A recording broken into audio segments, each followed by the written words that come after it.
बता देते कि खोलने में आसानी होगी।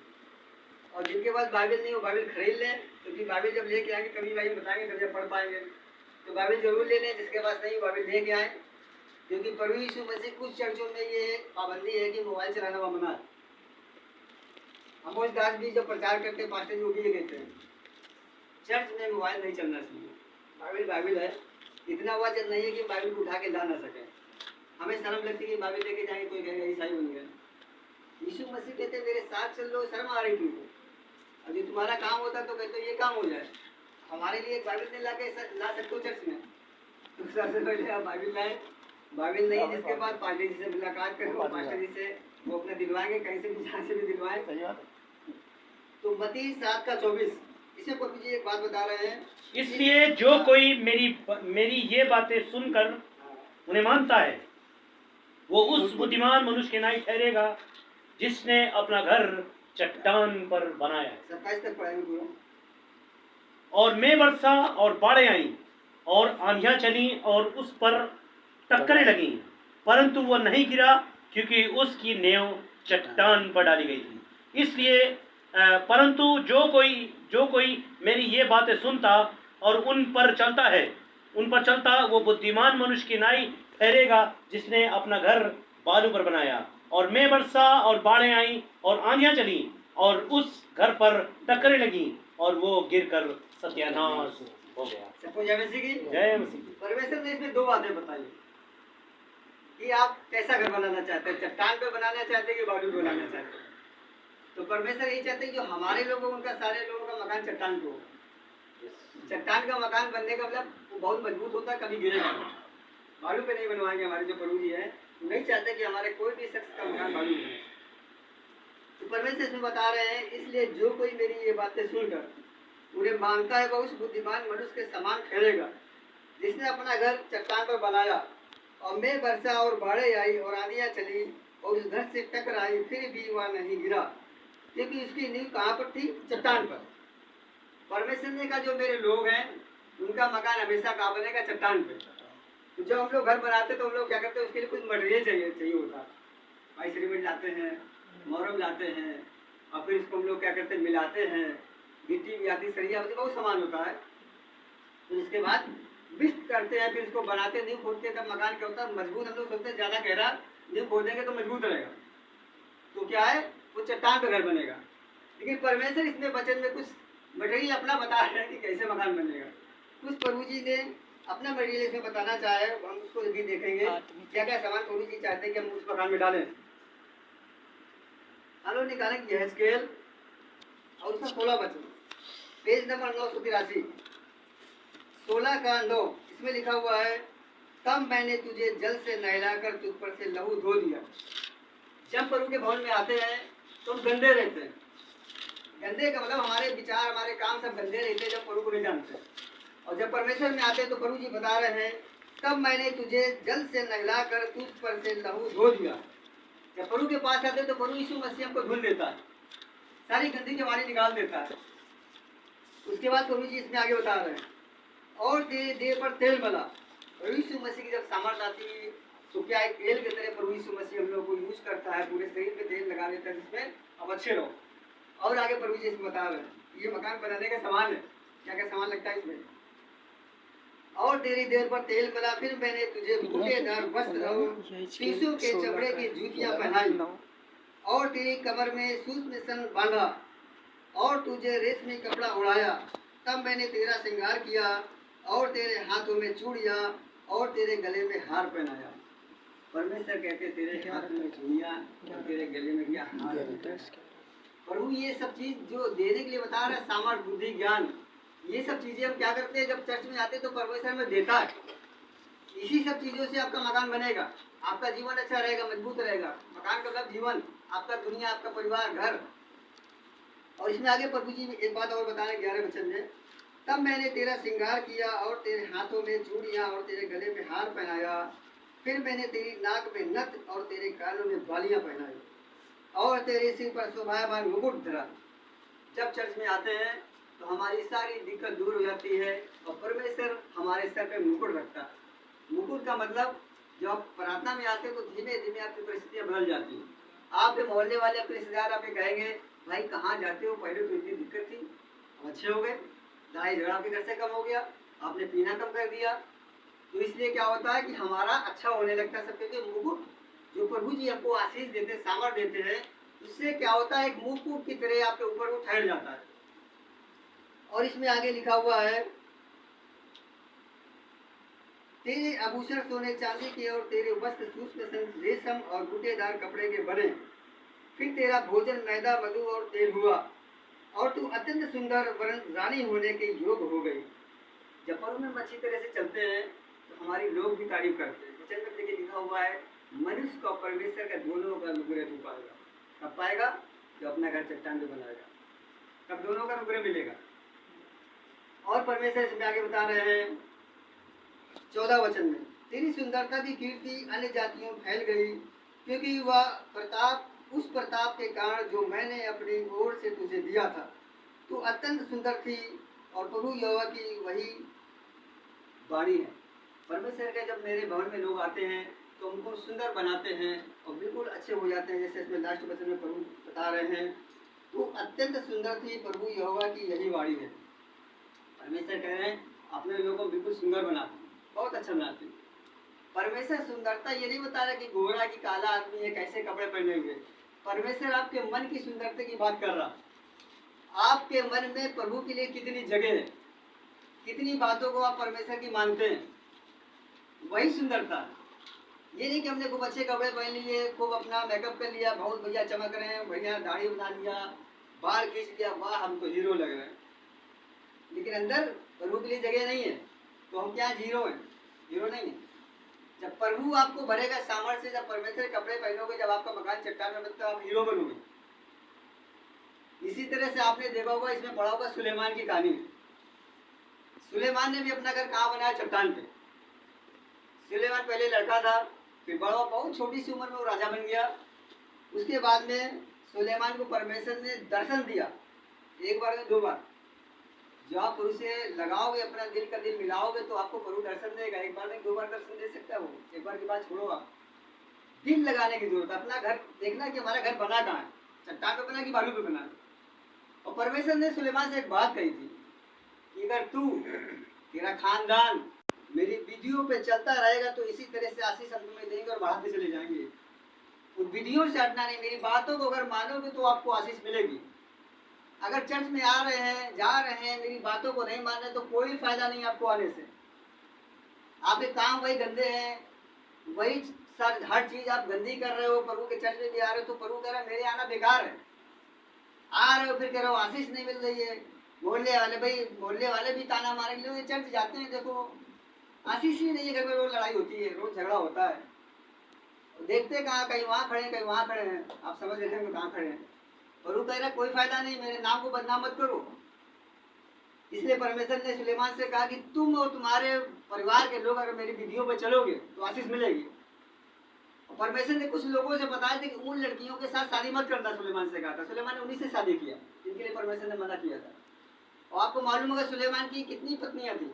1000 बीवी थी उनकी, 700 उनकी पत्नी थी, 300 उनकी रखेल थी, 1000 पत्नियां थी सुलेमान की। लेकिन सुलेमान ने क्या कि जिनकी अन्य जात की जो शादी किया था, उन लोगों ने कहा भाई मेरी देवी देवता के लिए अलग से मंदिर बनवा दो। तो सुलेमान ने बनवाया, जबकि सुलेमान को प्रभु ने 2 बार दर्शन दिया, तो सुलेमान को मना करना चाहिए था, नहीं ये खिलाफ है, प्रभु को पसंद नहीं है, ये अच्छा नहीं है, ऐसा काम नहीं करो। तो नहीं, बनवा दो, आप जाना नहीं, हम पूजा करेंगे, हम उनको मानते हैं। आपके दोस्त यार कुछ ऐसे मिलेंगे, कहेंगे चलो मेरे साथ, आपको चलना है, कुछ करना नहीं कि मेरे साथ चलना, हम अकेले जा रहे हैं ना, खाली साथ चलना। आपको साथ चलना ये खतरा है, इससे हमें दूर रहना है। ऐसे लोगों से दूर रहो जो आपका घर बालू पे बनाने की कोशिश कर रहे हैं, चट्टान से गिरा देंगे। तो उसकी बीवी ने कहा सुलेमान की कि तुम पूजा मत करना, जाना नहीं, हम करेंगे, आप बनवा दो मंदिर। तो उसने कहा ठीक है।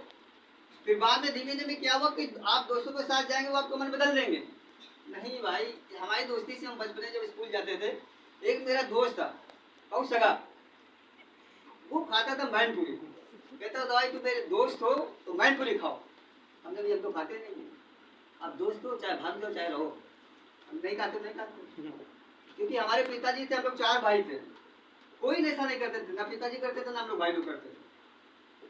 तो वो जब गुस्सा आ जाता तो मैनपुरी लेके मेरे मुंह में ऐसे फेंक देता था, खा नहीं रहो। ये मत कहना कि किसी ने हमें सिखा दिया, ये आपके ऊपर है। आप चाहोगे तो कुछ नहीं खा सकते हो। ये किसी को ऊपर दोष नहीं लगाना कि उसने हमें सिखा दिया, उसने हमें ऐसा बना दिया। हमारे ऊपर है, हम चाहेंगे तो कोई हमें कुछ खिला नहीं सकता है। हमने नहीं खाया, हमने कहा भैया दोस्त बनो या ना बनो, आप जाओ ना जाओ, हम खाएंगे नहीं, दोस्ती है चाहे ना हो। लेकिन उसने देख लिया कि ये नहीं खाएगा तो उसने फिर कहना बंद कर दिया। तो हमें क्या करना है, सतर्क रहना ऐसे लोगों से। सुलेमान की कहानी आगे पढ़ेंगे तो क्या हुआ, सुलेमान उसी में लिप्त हो गया। उनकी पत्नी ने कहा, उनकी रानी ने कहा नहीं आप चलो वहां बैठ जाना, पूजा मत करना। पहले कहा मंदिर बनवाओ, जाना नहीं। फिर कहा नहीं चलो बैठ जाना, पूजा में करना, बैठे रहना। अरे चलोगे तो थोड़ा अच्छा लगेगा। आपको दोस्त लोग ऐसे ही कहेंगे ना साथ में चलो थोड़ा अच्छा लगेगा, अकेले जा रहे ना, करना कुछ नहीं आपको। उनकी पत्नी ने कहा नहीं आप चलो वहाँ बैठे रहना, करना कुछ नहीं, पूजा में करेंगे खाली बैठ जाना, अच्छा लगेगा ना, आप मेरे पति हो, आप मेरे दोस्त हो, चलोगे तो अच्छा लगेगा। फिर धीमे धीमे क्या वो पूजा करवाने लगी, नहीं थोड़ा पूजा कर लो अच्छा लगेगा, मैं आप मेरे पति हो। फिर वो खुद पूजा करने लगा। परमेश्वर को ये बात पसंद नहीं आई। उसने कहा हमने तुम्हें सावधान किया था, मेरी विधियों पे चलोगे तो तुम्हारे खानदान तक तुमको आशीष देंगे। अगर तुम मेरी विधियों को हटा दोगे, उनसे टल जाओगे, उनसे दूर हो जाओगे तो फिर अच्छा नहीं होगा।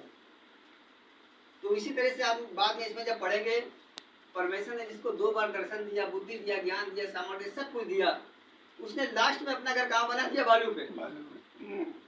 बाद में उसका सब खत्म हो गया। और लास्ट में जब सुलेमान मरने वाला तब उसने प्रभु से प्रार्थना किया, परमेश्वर सब व्यर्थ है, सब बेकार है, हम कमा कमा के थक जाते, नहीं घर बना लें और घर में थोड़ी टाइल यहाँ लगनी चाहिए, टाइल लगा लें, अरे यहाँ पे ये स्टील वाली टोटी अच्छी नहीं लग रही, चांदी की टोटी लगवा दें, हमारा बच्चा हीरो बन जाए। हीरो बनाने के चक्कर में उसको जीरो बना देते हैं, प्रभु से दूर कर देते हैं। हमारा बच्चा जब देहरादून गया तो वापस आने में बहुत खुशी हुई, प्रभु यीशु मसीह आपका धन्यवाद हो, आपने अपने भवन द्वारा इसको बुलाया। हम नहीं चाहते थे दूर हो, क्योंकि हम प्रभु से यही प्रार्थना, पूरी फैमिली फुल टाइम आपकी सेवा करेंगे, कोई काम नहीं, खाली आपकी सेवा। ये आगे चल के होगा, आप लोग देखेंगे। तो प्रभु यीशु मसीह यही चाहते हैं कि हमारा घर कहाँ होना चाहिए, चट्टान पे, बालू पे बनाने की कोशिश मत करना। बालू पे बनाएंगे तो कोई फायदा नहीं होगा, कमा कमा के जिंदगी भर थक जाते हैं। इसलिए हमारे बच्चे ऐश करेंगे, हम अच्छा रहेंगे, अच्छा खाएंगे, अच्छा पिएंगे। और लास्ट में सुलेमान ने क्या, सब व्यर्थ है, एक जान मेरी रानियां थी, सब बेकार है, ऐशो आराम सब बेकार है, प्रभु हमें माफ कर दे। लास्ट में उसने माफी मांगी प्रभु से। तो हमें क्या करना, अरे पहले से माफी मांग लो ना, क्यों उस काम को करो कि हमारा घर बालू पे बन जाए। और प्रभु जी एक बात और बनाना चाहते हैं, इसमें लोग देखेंगे कि हमने ये तो पढ़ लिया चट्टान पे घर कैसे बनेगा, अब ये भी ध्यान दो तो बालू पे कैसे बनेगा। परमेश्वर एक बात बता रहे हैं, हमने लिखा है यूहन्ना 8:24, पेज नंबर 143। इसे प्रभु जी एक बात बता रहे हैं, इसलिए मैंने तुमसे कहा कि तुम अपने पापों में मरोगे, क्योंकि यदि तुम विश्वास न करोगे कि मैं वही हूँ तो अपने पापों में मरोगे। परमेश्वर के बार बार तुम्हें सचेत कर रहे हैं, बार बार बता रहे हैं, और नहीं मानते हो तो अपने पापों में मरोगे, अपने उन कर्मों में मरोगे जो कर्म कर रहे हो।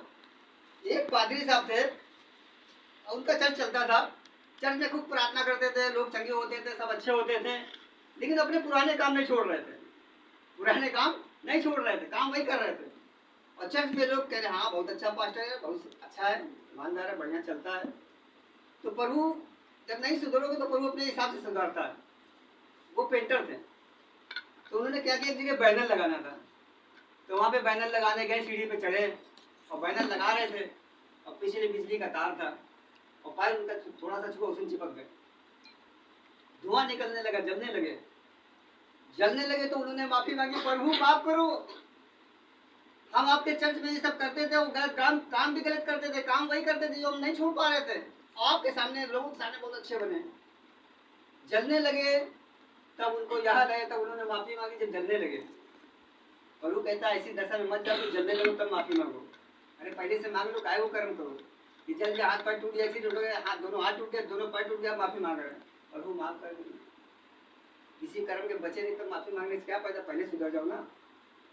और जब जलने लगे, जल के बेहोश हो गए, हाथ पैर पूरे सब ढीले हो गए, पूरा खून किसी ने चूस लिया। तो माफी मांगा। फिर लोगों ने तो सोचा कि मर गया। लोग सीने से ऊपर गए, उठा के नीचे लाए, 3 महीने अस्पताल में भर्ती रहे, उसके बाद सही हुए। 3 महीने पर उनको दे दिया, पड़े पड़े जो कमा रहे थे, परिवार के साथ रहे थे, सब चला गया। लेकिन उसके बाद वो सुधर गए, उन्होंने अपना घर चट्टान में बना लिया। कहा प्रभु हमने माफी मांग लिया, आपने मुझे नई जिंदगी दिया। ऐसा काम मत करो कि आप मरते मरते बचो तब प्रभु से माफी मांगो, पहले मांग लो तो ज्यादा अच्छा है। एक वचन हम लोग निकालेंगे, हम निकालेंगे मती, और मती का 13 निकालेंगे, 13 का 41 वचन पढ़ेंगे। इसमें लिखा हुआ है, एक बात प्रभु जी और बता रहे हैं सावधान होने के लिए, हम अपना मकान कहाँ चट्टान में बनाने के लिए। परमेश्वर इसमें बता रहे हैं मती 13 के 41 में, मनुष्य का पुत्र अपने स्वर्गदूतों को भेजेगा और वे उसके राज्य में से सब ठोकर के कारणों को और कुकर्म करने वालों को इकट्ठा करेंगे। प्रभु कह रहा है हम अपने स्वर्गदूतों को भेजेंगे, और सब जो भी चर्च में आ रहे हैं, आने में यहाँ बहुत अच्छे बने हुए हैं, जाके काम भाई गलत कर रहे हैं, परमेश्वर कह रहे हैं हम अपने स्वर्गदूतों को भेजेंगे, वो सारे लोगों को इकट्ठा करेंगे। किनको? जो चर्च में आ रहे हैं, काम पूरा नहीं कर रहे हैं। आगे प्रभु जी इसमें बता रहे हैं 42 वचन में, और उन्हें आग के कुंड में डालेंगे जहाँ रोना और दांत पिसना होगा। उस समय धर्मी अपने पिता के राज में सूर्य के समान चमकेंगे, जिनके कान वो सुन ले। प्रभु कह रहे हैं जिसने अपना घर चट्टान में बनाया है तो सूर्य के समान चमकेंगे। प्रभु यीशु मसीह कह रहे हैं कि मेरी रोशनी उनके अंदर चमकेगी, किनके अंदर? जिन्होंने अपना घर चट्टान में बनाया। तो प्रभु कह रहे हैं कि वो लोग कहाँ डाले जाएंगे? उस नरक के कुंड में। इसलिए भैया कहाँ वहां जाओगे, अपने आप को चेक करो, प्रभु से माफी भी मांग लो। काय बिजली तार में चिपकोगे, काय चिपकोगे, धुआं उड़ने लगे, मोहल्ले लगे कहेंगे भैया मर गया मर गया। ऐसा ना करो कि प्रभु को अपना कदम उठाना पड़े। वचन में लिखा परमेश्वर तो क्षमा करने वाला प्रभु है, तो क्षमा करता। वचन में लिखा विलंब से क्रोध करता। प्रभु यीशु मसीह बार बार समझाएगा, आपको कुछ नहीं करेगा, और नहीं मानोगे तो एक खींच के देगा कंटाप, बिजली तार में चिपक जाओगे। उसका कंटाप पड़ेगा तो चिपक जाओगे, तब माफी मांगोगे जब कोई हो जान ही नहीं शरीर में, प्रभु आवाज नहीं निकल रही, माफी मांग रहे। ऐसा काम मत करो कि प्रभु को चाटा खींच के उगना पड़े। वो ऐसे नहीं मारता, फिर पहले तो मारेगा नहीं, मान जाए मेरा बेटा, मान जाए मेरा बेटा। बच्चे लोग हम क्या करते हैं, नहीं बेटा वो काम मत करना मत करना, नहीं मानते, फिर देता बाप घुमा के खींच के चाटा, तो मास्टर जी खींच के देता कि चाहे गिर पड़े चाहे कान बहिरा हो जाए, हो के देगा प्रभु। इसलिए हमारा प्रभु है। पहले धीमे धीमे समझाएगा, मान जाओ बेटा मान जाओ, अभी तुम दारू छोड़ दिया है, तुम तम्बाकू भी छोड़ दो, मसाला भी छोड़ दो, मान जाओ। और नहीं मारे एक हाउट के देगा तो सीधे तार में चिपक जाओगे। चिपकने का मतलब कुछ ऐसा होगा कि आपकी आवाज ही बंद, अब मन में माफी मांगो। ऐसा मत करो। एक दास को प्रभु ने एक दर्शन दिखा, गवाही बता के खत्म करेंगे। एक दास ने देखा बहुत सी भीड़ जा रही है, व्हाइट कपड़े पहने हुए, बाहर खुशी से नाचते हुए झूमते हुए, और खुशी से हजारों नहीं लाखों लोग। तो दास इधर खड़े हुए और परमेश्वर ने उनको दिखाया कि वो भीड़ जा रही है, बहुत भीड़ है। तो देखा प्रभु तो बहुत खुश है, बहुत आनंदित है। हाँ बहुत खुश है ये, क्योंकि चौड़े रास्ते में जाए बहुत खुश है। हाँ नाच रहे गा रहे, कोई आइसबाजी कर रहे, कोई सिगरेट पी रहा उसी में, क्या बात है, फुल लगवाली है। जब लोग घूमने आते तो क्या रे दोस्त मारो यार, अपनी बाहर यार, कोई मम्मी पापा कहाँ बैठे, मार सिगरेट। तो देखा तो भीड़ की भीड़ जा रही, कोई सिगरेट हो रहा, कोई बड़ी बड़ी सिगार लिए, सिगार भी खूब मोटी होती है, ये शाम तक खत्म नहीं होगी, ये रहो। तो परमेश्वर ने कहा कि अरे आगे देखो क्या है, मुझे बहुत मजा आ रहा है, हाँ नाचते जा रहे हैं, झूमते जा रहे हैं, लग रहा है इससे ज्यादा कुछ कोई है ही नहीं। आगे देखा प्लास्टिक की तो बहुत बड़ा कुआं, जाके उसी में सब गिर रहा है। तो प्रभु ने कहा झाँक के देखो, झाँक के इसमें क्या है। हकीकत बात बता रहे, बिल्कुल सही बात है। दर्शन दिखाया था प्रभु ने पास्टर जी को, जब उन्होंने झाँक के देखा तो उसमें लोग हाथ दिख रहा, सर दिख रहा, कुछ नहीं दिख रहा, चिल्ला रहे बहुत तेज, बचाओ बचाओ, आग जल रही, उसमें वो लोग गिर रहे।